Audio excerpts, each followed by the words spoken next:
còn nọc hạt của con cham lại rồi lại trời ôi sao con kia con ơi đây con bạch thảo mai tiết màu hói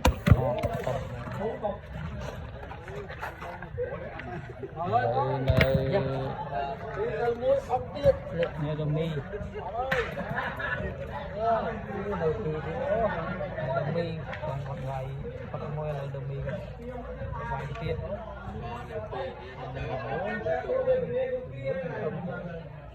màu hói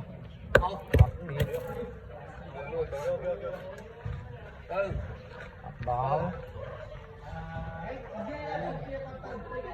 cột xong rồi chụp thằng ngoài khoác kia đó màu hói ôi trời sao nó con thì môi